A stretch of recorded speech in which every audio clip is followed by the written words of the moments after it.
Hello friends, welcome to நறுமணம் channel. இன்றைக்கி நம்ம சேனலில் வீட் மோமோஸ் எப்படி செய்கிறதுன்னு பார்க்கலாம். ஆரம்பிச்சிடலாமா ஃப்ரெண்ட்ஸ்?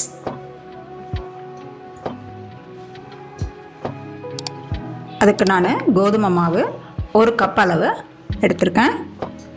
மாவுக்கு தேவையான உப்பு போடுறேன்.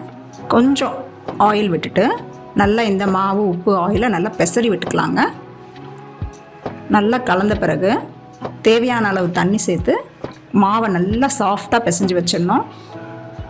பிசைஞ்ச மாவு கண்டிப்பாக ஒரு 1/2 மணி நேரமாச்சு நம்ம நல்லா ஊற வைக்கணும். அப்போ தான் நமக்கு மோமோஸ் நல்லாயிருக்கும்.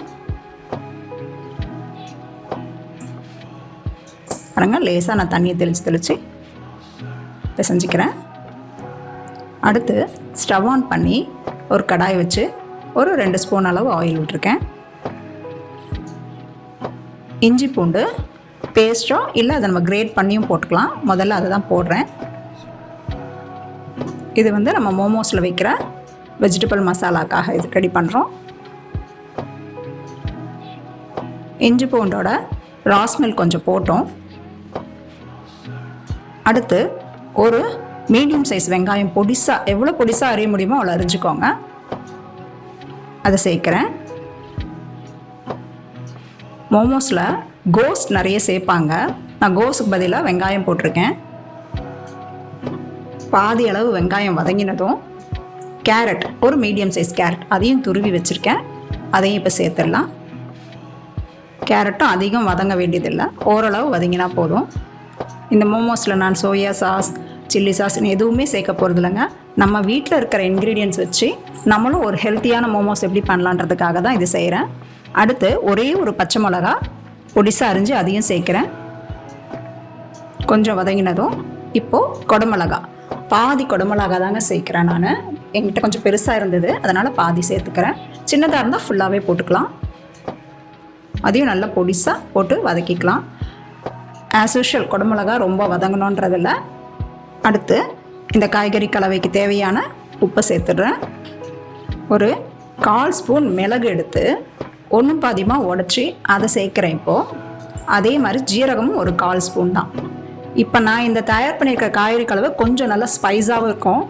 உங்களுக்கு காரம் கம்மியாக இருக்கணும்னா நீங்கள் இந்த பச்சை மிளகாவை குறைச்சிக்கலாம், இல்லை மிளகையும் கொஞ்சம் குறைச்சிக்கலாம்.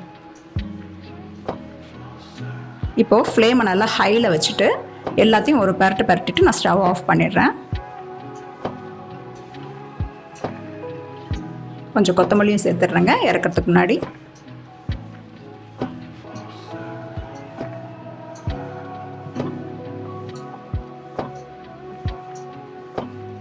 பிசைஞ்சு வச்சுருக்க மாவை 1/2 அன் ஹவர் ஆகிடுச்சு இல்லைங்களா, மறுபடியும் நல்லா அழுத்தி பிசைஞ்சிட்டு சின்னதாக, அதாவது ஒரு பெரிய லெமன் சைஸ் அந்த அளவுக்கு பால்ஸ் போட்டுக்கலாம். அதை விட கொஞ்சம் கம்மியாக போட்டுட்டாலும் ஒன்றும் பிரச்சனை இல்லை. இப்போ நான் போட்டு காட்டுறேன். மாவை பிசையறதுக்கு முன்னாடி கொஞ்சம் எண்ணெய் தடவிட்டு கையை கிரீஸ் பண்ணிவிட்டு பிசையுங்க. பாருங்கள், இந்த சைஸில் தான் போட்டுக்கிறேன். நம்ம வீட்லேயே இந்த மோமோஸ் தயார் பண்ணி கொடுத்தா பசங்க ரொம்ப விரும்பி சாப்பிடுவாங்க. இப்போது உருட்டி வச்சுருக்க மாவு உருண்டையிலேருந்து ஒரு உருண்டை எடுத்துக்கிட்டு கொஞ்சம் சப்பாத்தி கட்டையில் எண்ணெயை தடவிக்கோங்க. அப்போ தான் நமக்கு ஒட்டாமல் நல்லாயிருக்கும். மேல் மாவு எதுவும் போடாதீங்க, லைட்டாக ஆயில் போட்டு செய்யுங்க. கொஞ்சம் சன்னமாக, நம்ம பூரிக்கிடுறத இன்னும் கொஞ்சம் சன்னமாக இட்டுக்கலாம்.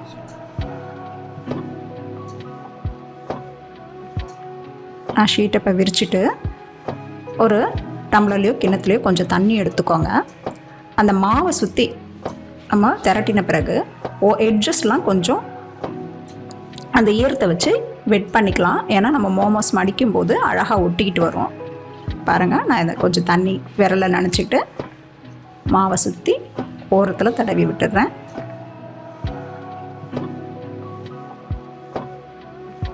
மோமோஸோட ஸ்பெஷலே விதவிதமாக ஷேப்ஸ் மடிப்பாங்க. இன்றைக்கி நான் சிம்பிளாக செய்யக்கூடிய ஒரு மெத்தட் தான் காமிக்க போகிறேன். ரெடி பண்ணி வச்சுருக்க மசாலாவை அந்த மாவுக்கு தகுந்த, அந்த ஷேப்புக்கு தகுந்த அளவுக்கு உள்ளே வச்சுக்கலாம். நம்ம இப்போது 2 கையிலையும் அந்த திரட்டின மாவை பிடிச்சிட்டு நம்ம ஃப்ளீட்ஸ் மடிக்கிற மாதிரி சுற்றி அப்படியே சேர்த்து மடிச்சுக்கிட்டு வரணும். இடது கையில் பிடிச்சிக்கிட்டு வலது கையில் மடிச்சுக்கிட்டே வரணும். சின்னதாக ஃப்ளேட்ஸ் போடுங்க. ஃபினிஷ் பண்ண பிறகு லேசாக ஒரு சுற்றி அப்படியே லேசாக அமுக்கிடுங்க. அவ்வளோதான். இதோ நம்ம மோமோ ரெடி ஆயிடுச்சு. இது மாதிரி மீதி இருக்க எல்லா மாவையும் நான் ரெடி பண்ணி வைக்க போகிறேன். ரெடி பண்ணி வச்சுட்டு ஸ்டவ்வில் ஒரு இட்லி பானையை வச்சுருக்கேன். தண்ணி ஊற்றி சூடாகிட்டுருக்கு. நம்ம ரெடி பண்ண மோமோஸை அதில் வச்சிடலாம். நான் துணி போட்டு இந்த மோமோஸை வேக வைக்க போகிறேன். நீங்கள் துணி போடாமல் பிளேட்டில் வைக்கிறதா இருந்தால் கொஞ்சம் லைட்டாக ஆயில் தடவிட்டு வைங்க. ஏன்னா அதில் ஒட்டிக்காமல் நமக்கு எடுக்கும்போது வசதியாக இருக்கும். சரியாக ஒரு 10 மினிட்ஸ் வெந்தால் போதுங்க, அதுக்கு மேலே வேண்டாம். இதோ நம்ம வீட் மோமோஸ் சுட சுட ரெடி ஆயிடுச்சு. இதுக்கு நான் ஹோம்மேட் சாஸ் தான் ரெடி பண்ணியிருக்கேன். இது எப்படிங்கிறத இன்னொரு வீடியோவில் நான் உங்களுக்கு சொல்கிறேன். ஃப்ரெண்ட்ஸ், நீங்களும் இந்த வீட் மோமோஸை ட்ரை பண்ணி பாருங்கள். ட்ரை பண்ணி பார்த்து பிடிச்சிருந்தா லைக் பண்ணுங்கள், கமெண்ட் பண்ணுங்கள், ஷேர் பண்ணுங்கள். மறக்காமல் எங்கள் சேனலுக்கு சப்ஸ்கிரைப் பண்ணுங்கள். சப்ஸ்கிரைப் பண்ணும்போது மறக்காமல் பெல் பட்டனையும் அழுத்திடுங்க ஃப்ரெண்ட்ஸ். அப்போ தான் நான் போடுற வீடியோலாம் உங்களுக்கு உடனடியாக அப்டேட் ஆகும். Thank you friends. தேங்க்யூ ஃபார் வாட்சிங்.